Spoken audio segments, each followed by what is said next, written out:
Welcome back to the next part of this amazing series where I talk about the Dune books for hours on end, and I am totally not a Dune fanboy whatsoever. As of the writing of the script, I haven't released the first video yet, but I intend on already preparing the material for the rest of the series, so without further ado, let's talk about Dune Messiah. The second book from the Dune series, Dune Messiah, was released in 1969, 4 years after the first book.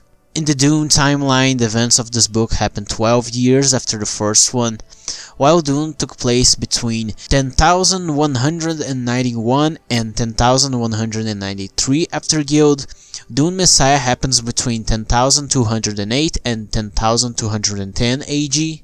Although this book takes place during a period longer than a year, it is also the shortest book in the series, having around 220 pages, in comparison to the first one, which had more than 600 pages. From what I've seen, Dune Messiah is the least favorite book for most Dune fans, but I will say that I actually do enjoy this book a whole lot. But where it compares to the rest of them, I will still need to make my analysis videos on those to correctly organize my opinion. But without sidetracking any further, let's just talk about Dune. That's what we're here for. The beginning two chapters are quite interesting. The first describes an interview between a historian from Ix called Bronso, who is being questioned by a Fremen priest.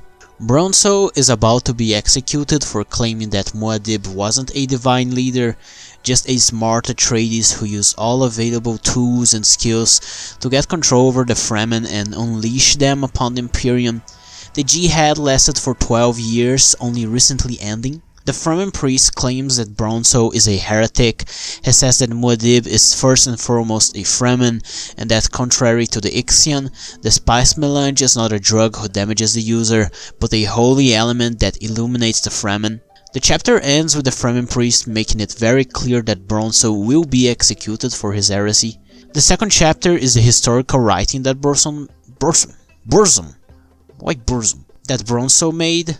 We see how he depicts Paul and Alia as mere people who got their power due to the Mentat and Bene Gesserit training, along with the genetic program of the Sisterhood, who ended up making Paul the Kwisatz Haderach. Bronso's account also tells us how the Jihad led to the whole universe becoming homogeneous under Paul, and how this period of history led to the advent of the most historians alive to record such historical events. Not only that, but apparently these first two chapters take place after the events of the book, since Bronso mentions Paul's downfall and the people who were behind it. So that's it, literally Frank Herbert giving us a spoiler of everything that's going to happen in this book in its very first few pages.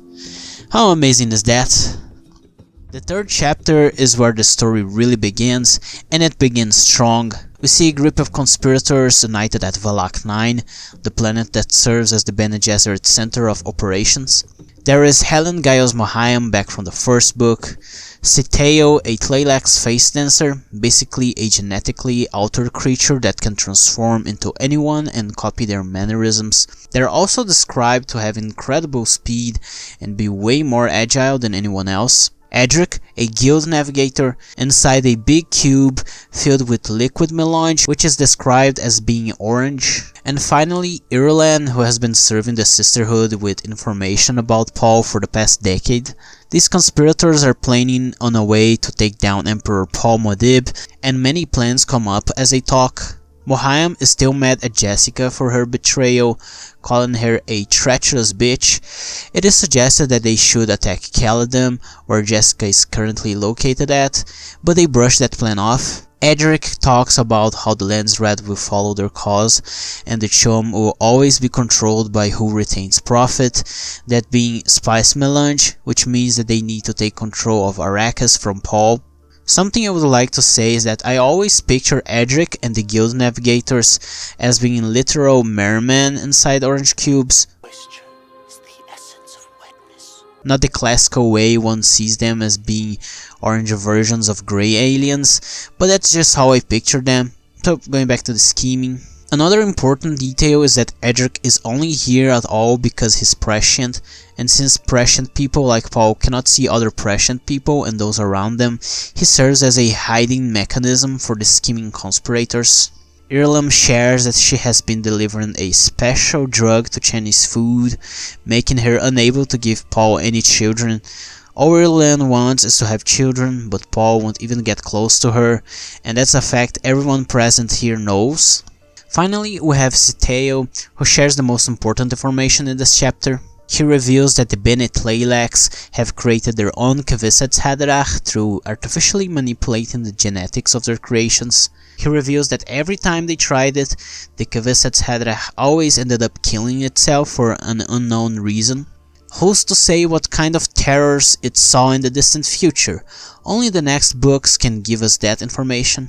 Sietch also vaguely mentions the Tleilaxo axolotl tanks. These remain a mystery for the longest time, but we'll get more information on them later in the books. Sietch tells of how the Sardaukar commander who managed to kill Duncan Idaho captured his body and sent it to the Tleilax so that they could create something called Gholas. Gholas are basically genetically precise copies of someone created by the axolotl tanks. One of them was created after Duncan's cells and was given the name Hayt, Hayt. Sietch is confident that Paul will take himself down by having Hayt by his side. This is precisely the plan for the Imperium to finally get rid of Paul. So far, this whole chapter has been my best one ever written by Frank Herbert, but we'll see if anything that precedes it will manage to come on top. In the next chapter, we see how Paul and Chani have been doing. We discover that they are living a simple life in a small section within the Imperial Palace. Their home is nothing grandiose, but simple, almost minimalistic. Not the kind of home Paul knows that his inferiors, per se, imagine that the Emperor has. The only unusual thing that Paul and Chani have at their home is an outdoor garden on the other side of their bedroom window, where they can also have a spectacular view of the stars above it when it is nighttime. Paul commonly leaves his place dressed in his steel suit and walks around Arrakis. Chani does the same, but she normally goes closer to the desert. Nobody realizes who this random Fremen is. They think that he's just a crazy desert dweller coming to the water-filled city. Nobody knows that this simple Fremen is the Emperor of the universe. When back home, after a day walking longer than casual, Paul lays on his bed while Chani makes him coffee. They discuss how Chani haven't been able to give him children, and how Irulan could be the key for Paul to get an heir. Paul knows this is innocent of Chani to think. She is merely using her Fremen logic to solve the problem, but Paul knows that this wouldn't work, and the child from him and Irulan would fall into the control of the Bene Gesserit. Paul also is frustrated at the Kwisatz, his high priests who have been for 12 years now, claiming that Paul is a god and that everyone should be praying to him. After all that time as well, his prescience has gotten weaker. For Paul to see the future, he needs to put a lot of effort and energy into it, together with consuming exorbitant amounts of spice melange. Being exposed to the spice made Paul more resistant to its effects, like how a drug becomes less impactful in our real life, leading to people using stronger drugs. But Paul, he cannot do anything about it, for melange is the ultimate drug. The chapter ends with Paul and Chani hugging together while laying on their bed. All Paul wants is to escape away from the Imperium and the Kwisatz, something they cannot do, while all Chani wants is to have Paul's baby. So, hello there. Between the last portion of the script and this one, I recorded all the lines, edited and uploaded the first video of my Dune analysis series. So I noticed that I didn't quite explain a few important things from the Dune universe, so I will make them clearer as we go. That first video ended up being an hour and a half long, but if I had approached it with my current mindset, it probably would have surpassed 2 hours of length. So expect these next videos to be longer, since I will get into as much detail as I can about every single chapter and passage. Let's start with the prohibition of nuclear weaponry. In Dune, Paul uses nuclear weaponry to blow off part of the Arrakis shield wall. Since he used the bombs to explode mountains and not directly against people, he didn't break the Universal Convention, which prohibits a house from using nuclear weapons to attack directly another house. Since nobody died, Paul didn't break the convention back then, and thus the great houses didn't unite to take him down. Although nuclear weaponry is prohibited, there is a specific type of weapon which is widely used against the Fremen in the Jihad and is very similar to a nuclear bomb. It even has its own radiation. It is called Stoneburner and is the strongest bomb in the universe, only behind those more powerful nuclear ones. One thing that this Stoneburner does is people who are hit by its radiation become blind. Apparently this happens independent on whether you look towards the explosion or not. It is also mentioned that stone burners can even destroy planets. Another thing I didn't explain are the shields, only briefly mentioned them in the first video. Basically, shields are an energy generated protection that nullifies fire weapons. That is the reason why in Dune, military fights using blades and hand-to-hand combat instead of fire weapons. Shields are also used as protection for vehicles, ornithopters and spaceships, protecting against artillery. Shields do not protect against las guns though, which are basically laser guns. If a shield is hit by a lasgun laser, the resultant effect is a nuclear explosion strong enough to kill both the one who held the shield and the one who shot.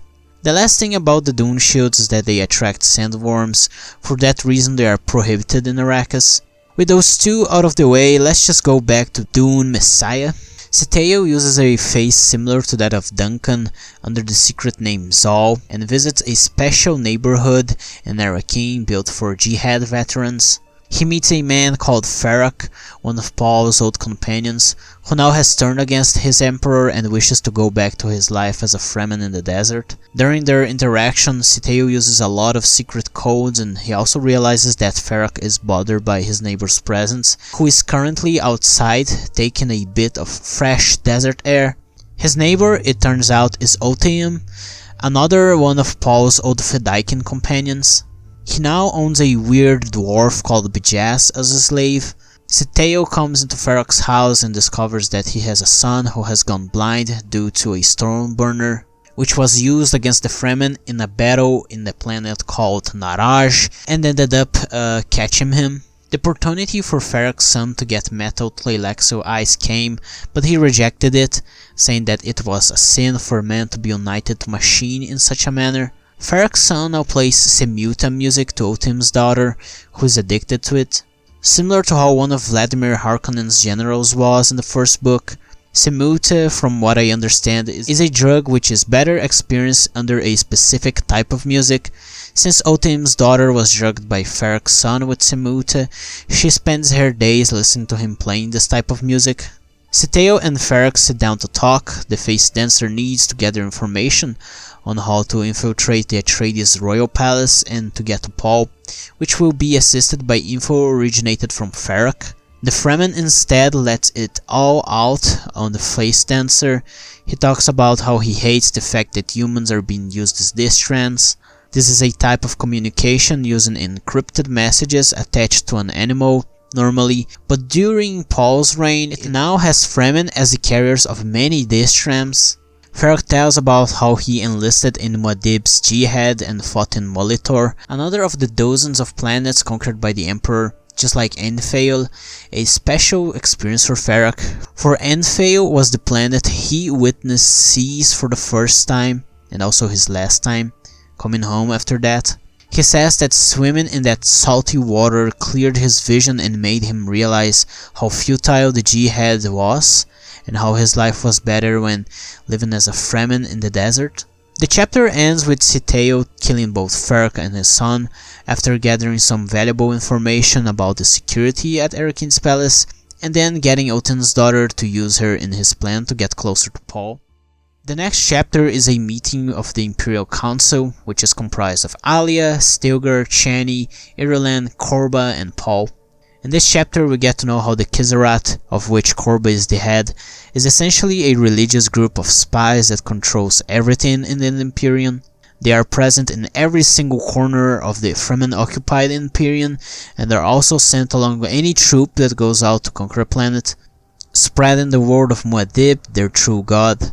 This has brought many pilgrims to Arrakis, something that Paul personally despises. Korba also normally blesses the people of Arrakis in a special platform that extends out of the Arrakis palace.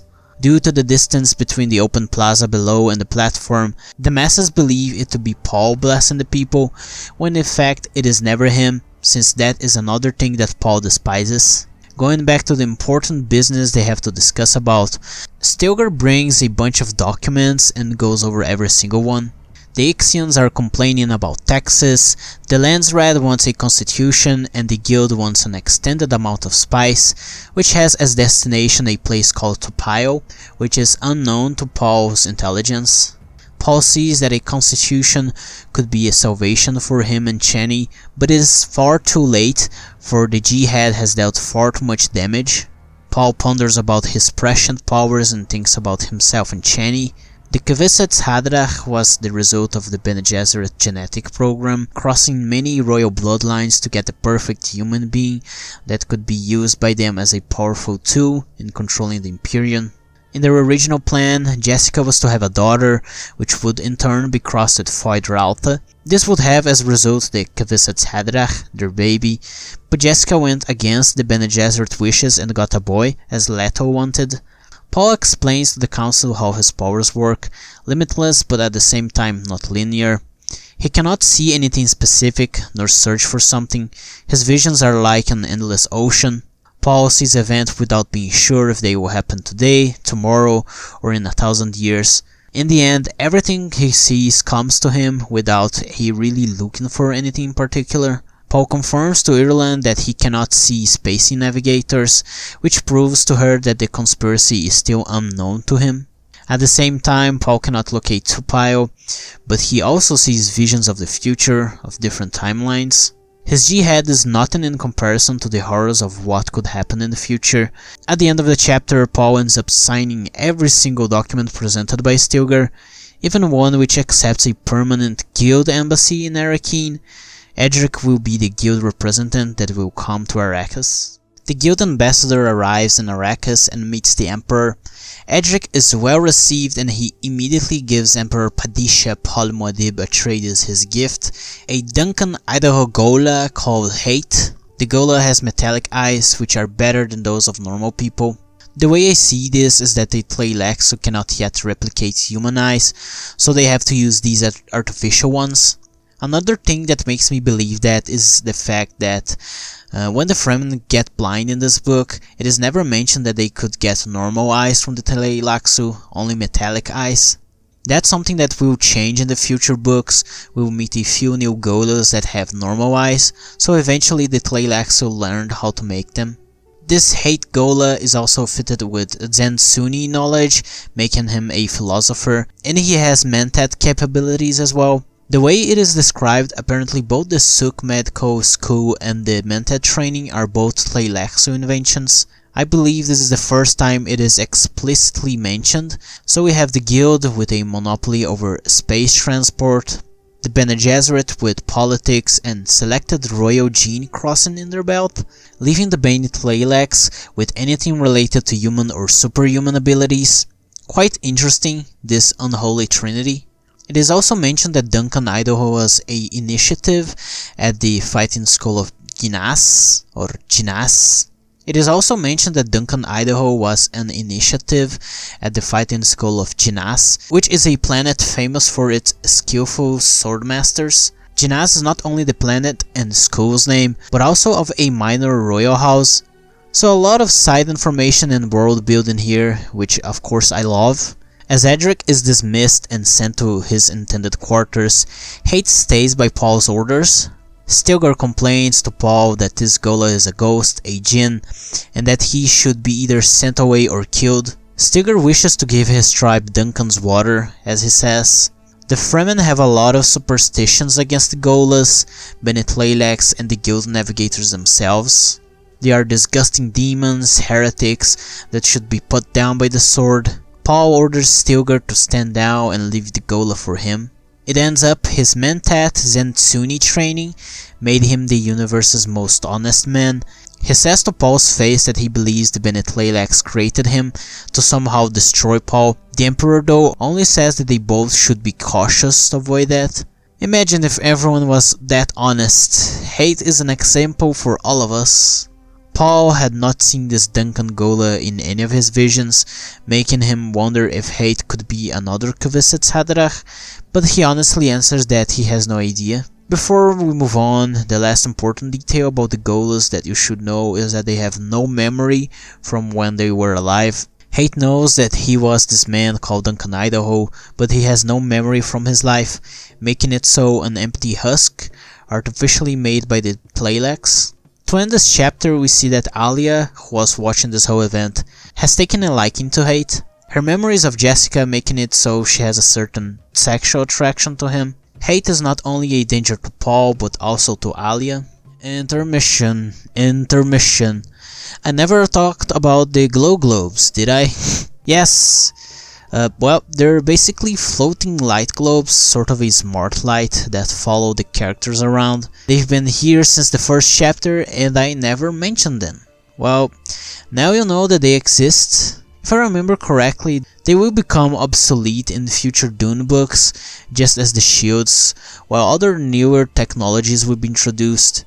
But we will have to confirm that as we go with this series. End of intermission. Wow, this chapter is so funny. Basically, Helen Giles Mohiam tried to infiltrate Arrakis along with Edric, but she failed and was arrested by Korba the Khazara. Due to the information we're given, I believe Paul saw her with his prescience and sent Korba, but it is left ambiguous as for how the Khazara really discovered about her presence. Mohiam is in a jail cell when she's visited by a familiar face. Irulan comes in and takes note that Mohiam is using a special Arrakis-themed tarot card to read her luck. Where can I buy that merch? I want it a lot. The duo talks Nottingburgers for the Fremen guards nearby, while they use, as the book describes, finger codes to communicate what they really mean. Try finger, butthole. To summarize what you need to know, Mohiam is rude to Irulan, basically in everything she says, and she orders Irulan to kill Chani directly and make Paul and Alia, well, incest, that's the word. Habsburg jaw. Wow, Mohiam, I imagine how well those inbred genes will do for your reproduction program, huh? The idea here is that Chani's feral Fremen genes, of which the Bene Gesserit know nothing about, cannot infect Paul's perfect Kwisatz Haderach genes. Since Irulan has been unsuccessful crossing Alia and Paul is the only way they can conserve their genes. So that was a funny chapter, let's go to the next. We see Alia's perspective of Arrakis and her temple, built along Arakin Palace's walls. The city as a whole, just like her temple, is filled with pilgrims from all around the Imperium, converted faithful pilgrims, the result of the Kisarath emissaries, come to Arakin to get both Alia's and Paul's divine blessings. Alia hates and is sickened by the presence of these pilgrims. She ends up going to her private quarters. We learn that special Fremen women were picked as Amazons to defend Alia and serve as royal guards. In future Dune books, we will see a lot more about these Amazons. They will become much more prevalent and important, but as for now, they serve just as Alia's own personal army.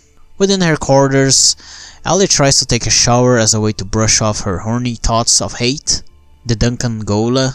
She's supposed to be 14 or 15 years old here, but she has the memories of the other Bene Gesserit within her, so Alia knows that this strange feeling she's having is sexual attraction towards Hayt. Something I haven't mentioned but appears in the first Dune book is the Fremen orgies. Back when Jessica nullified the sandworm poison and Paul drank it, the whole Fremen ritual also consisted of a generalized orgy among the Fremen after consuming the water of life. Alia has the old memories on every time the Bene Gesserit took part in such events, knowing very well the physical attraction one woman might feel for a companion. Alia wants Duncan for herself. The shower couldn't help her brush these thoughts off, so Alia instead decides to go out naked and wet to train with an Ixian sword training equipment. This Ixian machine holds a real sword, so that the stakes of whoever is training are way higher. Alia thinks to herself how this machine almost breaks the barrier imposed by the Butlerian Jihad, prohibiting new thinking machines from existing. This mere conglomerate of prisms and cables is against a generation of revolt and religious fervor. We are also exposed to the Bene Gesserit mindset in this portion of the book, which I find intriguing. Before the advent of the Bene Gesserit, after the Butlerian Jihad, people were far too impartial in their studies and lacked the perspective to accumulate knowledge and pass it down to the future generations. If you think about it, people really only care about themselves and not whatever happens to others or to the future generations. Companies only care about the profit they can make tomorrow, no matter what environmental damage or climate change they can bring to the planet in 30 or 40 years. That doesn't matter.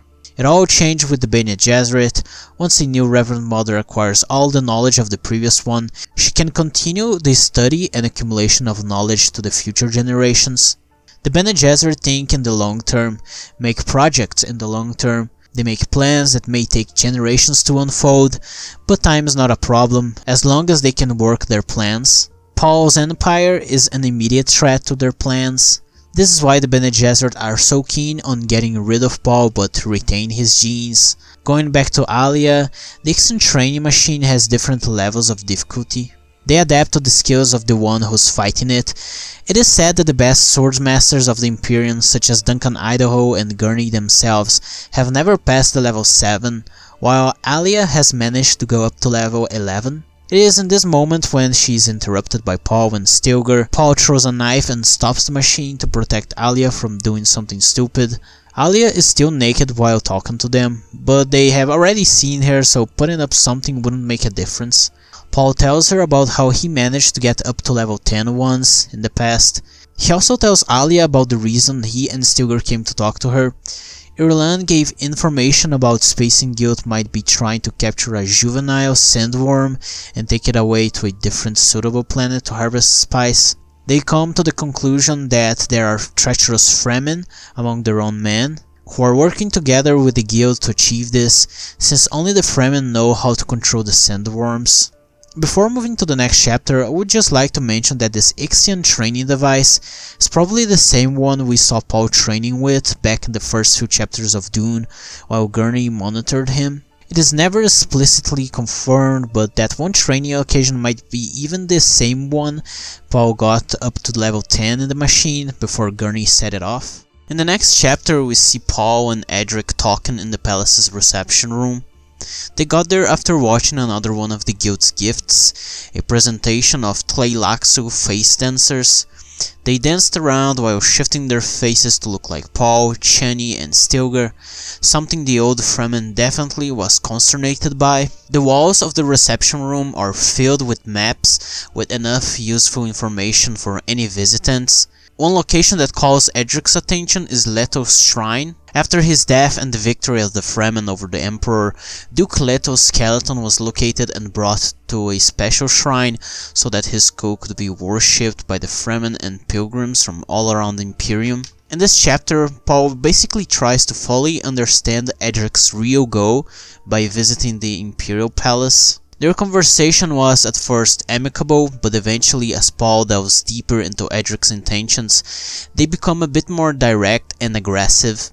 Edric avoids Paul's questions with other questions and excuses, while Paul used argumentation and pointed out Edric's fallacies. Paul realizes that Edric is not really talking to him, but to the guards present in the room, Stilgar and his single assistant, a weird fellow called Sitael. Edric directly questions Paul's divinity, something that could get anyone in the whole Imperium easily executed, but Paul lets Edric and his assistant go.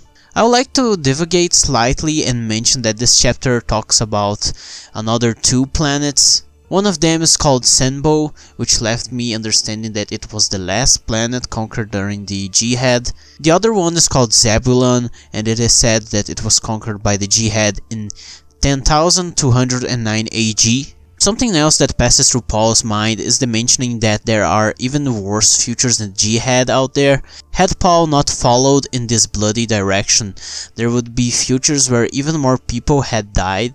So going back to something more positive, I like it how many different planets are introduced in this book, which serve as world building, and I love that so much. But something else about this book is the fact that it feels like there aren't that many new characters introduced. At least that's what I think. So let's just move on. Going back to the book, after their conversation is over, Paul and Stilgar come inside the dark room, later joined by Korba to talk privately.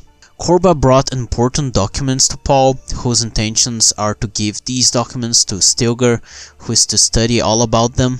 These documents are leftovers of what happened before the Butlerian Jihad, documents about an era called Earth's Golden Age. In them, it is written about many infamous leaders and dictators from Earth. Genghis Khan and the Austrian painter are mentioned. By Paul's words, they killed merely a few million people, while Paul, with his fanatic legions, killed 61 billion people, sterilized 90 planets, and killed off most of the followers from 40 other religions. Paul laughs off, saying that his body count would never be matched. He recalls a memory of someone who witnessed the Austrian painter saying the same thing. To end the chapter, we are introduced to a new character called Banerjee, Paul's chief of security. Banerjee, Stilgar and Korba are sent by Paul to silence off disguised Sardaukar agents who have started small protests around Arrakis. They are to be silenced without raising any suspicion by the larger masses of people. The next chapter goes back to the desert, and just now I realized that I also never talked about the Fremen Sandwalk, another one of the things I missed in my first Dune analysis video. Basically, sandworms control the desert and eat anything that wanders in it. The Fremen developed a special way one can walk that emulates the sounds of the desert, since rhythmic sounds call the sandworm's attention. The Fremen use this special sandwalk so that they can freely walk in sandworm areas without any trouble. Well, with that off the way, we can get to see that Alia and Hayt are investigating the remnants of a dead Fremen girl. Normally, somebody dead in the desert is quite a common thing to happen, an event that has increased recently due to the influx of pilgrims coming to Arrakis.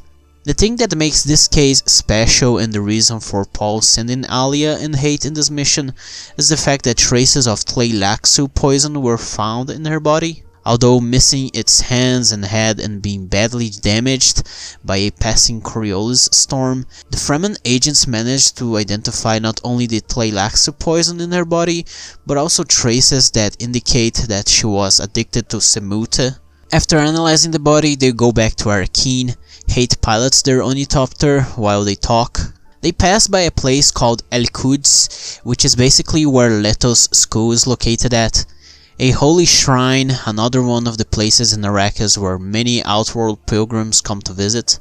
Hayt mentions how he has had visions of memories that belong to Duncan, Idaho, and as they fly by this temple, he has another one, a memory of Leto hugging him, his friend, now dead, hugging him. Hayt tells Alia how he knows that neither Alia nor Paul think of themselves as being gods nor divine in any means. His Mentat capabilities show him clearly that this whole divinity is the Kissarat's fault, something neither of them wanted to go as it did. Once they land, Hayt kisses Alia before they leave the ornithopter. Just as his Mentat ability showed him Paul and Alia's real feelings toward their divinity, they also showed him how Alia wanted a kiss from him. He was right about that too. After having come back and inspecting the body, it is clear to them that a Tleilaxu face dancer is behind this murder, since nobody noticed any missing Fremen girl from within the walls of the Arrakis palace. Paul has a nightmare. In his most recent vision, he saw a moon falling from the sky. His Fremen knowledge tells him that this is an omen of death. Paul looks over Arrakis. The fields, battlegrounds where thousands of Sardaukar were slaughtered by his Fremen, are now but below the enormous Imperial city. Plants are left outside, losing their humidity to Arrakis' atmosphere. He thinks to himself, recalling older memories about many great desert cities from old Earth. Arrakis is now the Imperium's largest and most important city, all thanks to him and the Fremen. Hayt eventually comes to Paul, who asks him to use his Mentat logic and analyze what Paul's fallen moon could possibly mean. The Ghola, being direct and honest, tells Paul that he is too worried about the future, which prohibits him from living the present. What a good advice, thank you Hayt. A lot of people are needing that in the times we find ourselves in. Going back to these deserts and prescient and psychedelia, Paul thinks to himself once more how his Jihad is nothing but a blink of an eye in the greater presence of the universe. Only a drop of water in a gigantic ocean from which time flows. Every future is darker and darker, but there is a single one in the middle of all of these terrible visions where there is a way to escape. Unfortunately though, Chani is nowhere to be found in that vision. What follows is Reverend Mother Ellen Giles Mohayim being brought to have an audience with Paul. During her transportation by foot,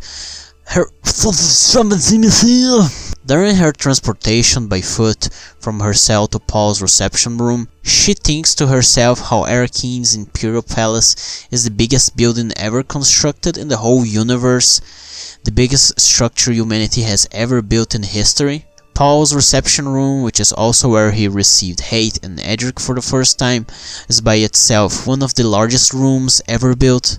The space within it could hold smaller palaces or constructions from generally unimportant houses. Such is the scale of Arrakis' palace. After they greet, Paul orders Mohayim inside the little room behind his throne. Along with them goes Alia, Hayt and Stilgar. Paul leaves his intentions very clear.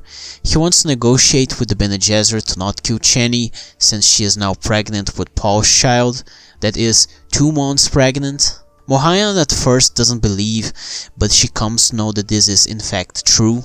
Paul promises to give the Bene Gesserit his sperm, so that Irulan can have an illegitimate baby, who would never sit as Padishah Emperor, while Chani's baby would be rightful future ruler. Mohayim eventually complies, but she asks to first talk with her sisterhood from Valak 9 before making this decision. Paul is saddened by the fact that this is, indeed, the path to his one vision where Chani won't be there with him once everything is over. By how I understand it, Paul and Alia both have prescience, but somehow their visions of the future are different. What one sees apparently is not what the other one sees, which is a very interesting concept if you ask me. Another 2 planets are mentioned in the following chapters and I just love this. The first one unfortunately has no fan art made of, so I might be showing some random picture of a real life planet on the screen, but it is called Gengishri. The other one is called Muritam, and we fortunately have fan art on this one, so look at it. Siteo and Edric meet and there's 3 points to take note out of their conversation. 1. The Bene Gesserit have been pushed away from the conspiracy due to Paul's offer. 2. Sitale orders Edric to stimulate the Ghola, whatever that means. And 3. Sitales leaves it very clear to Edric that he would simply get rid of the guild's steersman, were he not an essential part of the conspiracy. They are surely not going along well. Some time has passed, and that's something that happens a lot in this book, since it is the shortest Dune book, but its story takes place over a time span of around 2 years. Chani has been having health issues related to her pregnancy because of Irulan's contraceptives. She wants to kill Irulan, but Paul changes her mind. For some time now, Paul has known about Irulan's acts, but he remained silent about it because he also knows that because of her, Chani has gained more time to live. That's it everybody, Paul knows that once Chani gives birth, she'll die.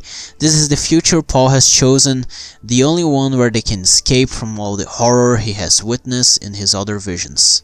Chani though doesn't know about her unavoidable death. She believes that once she gives birth everything will be fine. Paul feels distant, disconnected from here, as if Chani were a mere stranger. In the same chapter, Hayt explains how the Bene Tleilax never managed to recover the memories of any Ghola they have ever created. That's an important topic because it will come back later, not only in this book but also in the next film. It will come back many times, so just keep that information in mind. It turns out that Banerjee is a descendant of smugglers who turned to serve Paul. The guard leader himself proved to be a man of honor and loyalty, someone Paul has a lot of trust in. Banerjee, under Chani's orders, brings Lichna of Berik al-Dib, daughter of Otheym, who claims to have an important message from her father directly to Paul himself. From laying eyes on her, Paul knows that Lichna is a Tleilaxu face dancer, but because of his visions he decides to just go along with the conspiracy, letting the dancer believe that they got Paul under their schemes. Siteo, who holds Lichna's appearance, tells Paul to come to Otheym because he has valuable information about the Fremen conspiracy against him. The idea was for Paul to take Chani to Otheym so that the conspirators could get rid of the Emperor's concubine, but it failed. Paul decided to go alone, since he sees right through their plan and decides to follow a painful path to preserve Chani's life until she can give him his heir. Paul orders Banerjee to take Lichna to a safe place, since she is a guest at their home, but not without giving him a secret code for getting Fremen guards to watch her every movement. This next part is basically when the book goes down crazy, and what was Frank Herbert thinking? Paul walks out dressed as a deep desert Fremen through the streets of Arrakis to see Otheym. He is not alone though. Surveillance satellites are monitoring his surroundings, just as there are many guards in every corner of the city, all observant on anything that could be a threat against the Emperor of the Universe. Imagine if we had this kind of security nowadays. Is it too soon to make a joke? Whatever, let's go back to the book. It's been a long time since Paul has walked through Arrakis streets, around a year in fact. Paul eventually meets with Razir, a Fremen agent whose goal is to take him to Otheym's house, but not after they are pushed by a massive group of people toward Alia's temple and witnessing the Saint of the Knife doing her rituals, seeing a bunch of nothing burgers and drinking what I presume to be water of life. Who's the moron who asks a divinity, literal living god like Alia, about signing or not a contract? That's so stupid. Whatever, these pilgrims and city Fremen are stupid, so let's just move on. Just like Paul and Razir are moving on since Alia's ritual is over. Getting closer to Otheym's house just as Razir leaves Paul to go forward by himself, Paul muad'dib realizes how careless the Fremen have become toward water. The ones who once served as his own Fedaykin now let a lot of humidity escape from their houses. Few are the ones who still remember how important it was to conserve water. This ends up reminding Paul of one time when a storm happened back in Caladan, his home planet. We later discover that Jessica, who is not present in this book other than being mentioned a few times, has gone back to Caladan with Gurney. She prohibits any pilgrim from visiting Caladan, the planet the Divine Emperor was born in. Paul gets to Otheym's doorstep and is greeted by a strange dwarf. He is then let inside and meets both Otheym and his wife Duri. The left side of Otheym's face and body is badly damaged. He cannot open his eye on that side of the body. Just as Paul notices that there his teeth are all replaced by metallic ones. Otheym gained these wounds back when fighting in Tarahel and also ended up catching a disease called the Spitting Disease. Duri has been taking care of him, along with selling many of their belongings to pilgrims so that they can pay for his medical care. Welcome to the USA, as I believe Frank Zappa once said. With Paul finally there, Otheym explains to him how he distanced himself from Usul so that he could infiltrate any rebel Fremen group that could be planning to get rid of the Emperor. Their dwarf, Bijas, is a human distrans and carries the name of every Fremen involved in this conspiracy. Otheym also tells Paul that at the dead end of their street is a house where the Fremen conspirators are meeting. I imagine this place is Ferox's house, back from the beginning of the book. Also, it was during my second reading that I noticed that Ferox and Otheym lived in the same neighborhood. For some stupid reason I completely missed Otheym's mention back in the first few chapters, but anyway, let's go back to the narrative.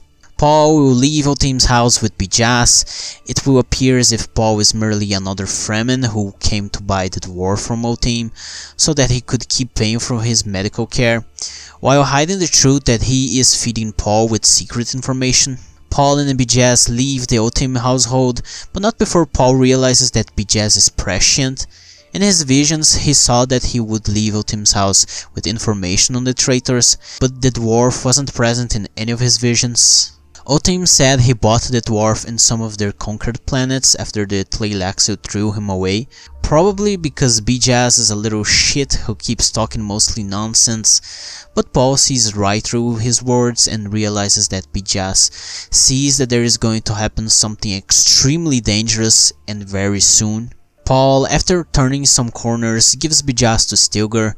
His Imperial Fremen troops and many ornithopters have all circled around Ferrox's residence. A stone burner explodes, destroying completely the dead end where Otheym and Ferrox's house were located at, leaving a gigantic crater in its place. The radiation gets to every Fremen in the area, just as it does to Paul as well. Everyone will go blind because of this, but it is all part of Paul's vision. Paul will call upon the great houses. The Great Convention orders them to unite and punish whoever attacked Paul with a nuclear weapon. This would certainly unify them, and Paul's conflicts with the Lands Red would be over. In the next chapter, enough time has passed that the leader of the Fremen conspiracy has been identified, Korba the Khazar. Not only him, but many nabes of the Imperial Fremen Council were in together with him.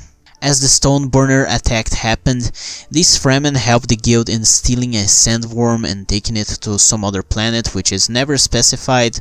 My guess is that this planet is Tupile, back from the Treaties chapter. Stilgar, Alia and Paul judge Korba as guilty. Paul, although becoming blind, didn't get the metallic Tleilaxu eyes, an opportunity he gave to every single Fremen Imperial who got blinded due to the attack. The old custom is for blind Fremen to be left out into the open desert so that a sandworm may collect their body, but Paul rejects this from happening to his loyal soldiers. Although he doesn't take the Tleilaxu eyes, he can still see by using his visions. He describes many details about the Nabe Council, just as Korba, who still defends himself as being innocent. Stilgar in the end, along with Paul and Alia's approval, takes Korba to a closed cell so that he can torture Korba and get more information, making it seem to the Nabe Council that he will take part as being his lawyer. New planet alert! New planet alert! 4 Ambus is just mentioned, so yes, that's a new planet for our world building collection. Hayt comes to interrogate Bijaz, and once the Ghola is alone with the Tleilaxu dwarf, the little creature confirms that this metallic-eyed person is indeed Duncan Idaho. Bijaz leaves it very clear that both him and Duncan were created in the same axolotl tank. He then uses some secret skills and powers and manipulates Hayt, implanting in him some instructions to convince Paul once Chani dies to make an agreement with the Tleilaxu, giving them all of his Chom stocks and abdicating from his throne. In return, the Tleilaxu would make a Ghola of Chani for him as well. That's the secret Tleilaxu plan. With the Bene Gesserit already out of the conspiracy and the Spacing Guild with their sandworm, the Tleilaxu will get the highest advantage they can out of Paul. Furthermore, Bijaz tells Hayt that Paul is a Harkonnen, grandson of Baron Vladimir Harkonnen. It wouldn't be hard for Hayt to kill a Harkonnen, would it? After irritating the Ghola some more, calling him Duncan, who now firmly identifies himself as being Hayt, Bijaz ends the interrogation by clapping his hands twice. Hayt forgets everything that just happened, but he has his compulsion implanted in him, and once the time comes, he will act as Bijaz instructed. Once the interrogation is over, Hayt comes to meet Alia, who is not feeling well. She just took in a huge dose of spice melange as part of another ritual as Alia of the Knife. It ends up that she has many visions of the future, ones showing her the baby she'll have, but none of them show who the father is. Alia then starts having visions of what is going to happen to Paul, how the conspiracy is leading him to destroy himself. The intrinsic, interconnected space-time continuum is filled by hate, as Alia tells the Ghola, who mistakes her for calling his name. You see, hate is pronounced just like hate. Interesting, huh, you Tleilaxu bastard? Before Alia falls asleep and her visions fade, she tells Hayt that she loves him, just as he also loves her. So Hayt is pulling the Dr. Disrespect move right here. Just remember that Alia is around 16 or 17 years old in this part of the book. The next chapter is when Paul brings Chani to Sietch Tabr, where she will deliver her baby. Paul not only brings Chani, but also brings the whole conspiracy gang, as they shall be called: Reverend Mother Mohayam, Steersman, Edric, Likhna, Bijaz, Hayt, Irulem, and Alia. What was Paul just thinking? And I find this so funny. Imagine Chani's reaction to seeing all of these suckers coming along to Sietch Tabr. At first, Chani stays outside the siege, contemplating the desert, the water dikes and plantations some Fremen made outside. So much water is being wasted all the time. A Coriolis storm approaches, which makes Hayt call for her to run inside the Sietch Tabr for cover. It was in this moment, seeing how much the Ghola truly cared for her, that Chani starts to fully trust him. This is also the moment when Chani goes into labor. Hayt helps her out to reach the other Fremen woman for help, but he also starts to panic. Hayt realizes by virtue of his Mentat abilities that Bijas has done something to him. He has implanted some type of compulsion in Hayt. In the next chapter is when we get to see how Paul is doing at the siege. He is now outside, covered by the night's darkness. After some treaty of Senbol is mentioned, without much detail, Paul signs such treaty and then thinks to himself how much he hates the Imperium, all of his worshippers created by the Gesserit, and all of his enemies, who cannot see the horror from the futures he sees. He admits that this divinity, this worship, is not only the Gesserit's fault, but his as well. This is when Hayt comes to Paul to tell him about the compulsion, something Paul already knows about. Hayt calls Paul his young master, which is how Duncan used to call him when younger. A Fremen called Tandis comes to give the news about Chani's death. Paul starts to cry and tells Hayt that Chani is gone. This is the trigger of the compulsion Bijas implanted in Hayt. Hayt first tried to kill Paul, but he fails. Paul wasn't a Harkonnen, he was Leto's son, and that's all that matters for Duncan. That's right, Hayt is now fully gone. Duncan came back with all his memories after this traumatic event. All part of the Tleilaxu plan to show Paul how their Gholas, who in the past couldn't have their memories back, now can have that as well. Tandis is just standing there in the background while all this happened, by the way. I guess he wasn't paying attention when Duncan took a weapon out and threatened Paul, but whatever. The Fremen tells Paul that Chani is dead, but that her 2 babies are safe and healthy. Paul is shocked to hear this, for he had never had a vision in which Chani had 2 babies, a boy and a girl. Only a single girl appeared to him. This reveal makes him completely blind. The visions he used seconds ago are gone, for he is merely a human without any more prescient powers, no more visions of the future. Chani's body is laying in the same room as a cradle with Paul's son and daughter. Chani at last didn't die a painful death, as Paul had seen she could have in different futures. Alia also brings Lichna to deal with Paul. Otheym's daughter reveals to everyone to be in reality Siteo, a Tleilaxu face dancer. He moves at an astonishing speed and gets a knife close to Paul's babies to threaten them. Siteo wants Paul to accept the final Tleilaxu deal, but since Paul is now fully blind, he asks Alia to negotiate with him instead. The face dancer talks about how Paul can have Chani back as a Ghola, just like he saw Duncan come back with all of his memories. In return for that, he's to give all of his Choam stocks to Tleilaxu and abdicate from his sanctity and as emperor. The same fun and games we touched upon previously. While Siteo is talking non-stop, Paul manages to have a weird vision. He can see Siteo's knife from within the cradle, such a weird perspective. Paul realizes that this is his son's vision, he is seen through his eyes. With this clear view of Siteo, Paul uses all of his Bene Gesserit Pranabindu training strength, takes out his Chris knife and throws it at Siteo's right eye, into his brain, killing him instantly after an over-described section of the book. I swear, the way it describes Siteo falling to the ground dead is far more detailed than the final battle from the first Dune book, for real. Everyone in the room is relaxed now that Siteo is dead, and Alia comes in to see Paul's babies. Paul's son managed to communicate with him with telepathy, I would presume, and shows him visions of the future, of his son's possible futures. So, bear with me. Paul wasn't a Kwisatz Haderach, at least not a natural one, which the Bene Gesserit planned. Paul is an artificial Kwisatz Haderach due to all his Bene Gesserit and Mentat training. Not only that, but also because of the Water of Life, which turned him into some sort of artificial Kwisatz Haderach. The reason Paul couldn't see his son in any of his visions is because Paul's son is a natural Kwisatz Haderach, the true one the Bene Gesserit intended to create. His son was born prescient, was born with all of his ancestors' memories, including Paul's, and with visions of his future. The Bene Gesserit didn't want Paul having a baby with Chani because they didn't know about her genetics, but it turns out her genes, along with the intense spice melange diet she was having, led to the creation of the true Kwisatz Haderach the sisterhood wanted for thousands of years. Mind-blowing moment, I know. This single part made me want to put Dune Messiah ahead of Dune in my ranking of favorite Dune books, but the first book is still leagues ahead. Yes, a video ranking all the Dune books will come up after I finish this analysis series, but whatever mate, let's go back to this book. As the Fremen take Chani's body away to give her water to the tribe, Paul names his children, Ganima for the girl and Leto II for the boy. Towards the end of the chapter, Bejest comes in once more and tries to negotiate with Paul again, but he just orders Duncan to kill the irritant pest and such order is executed. The last chapter shows how Paul, with Tandy's help, goes out into the open desert in honor of the Fremen custom of leaving the blind to Shai Hulud. He told the Fremen that he was finally free.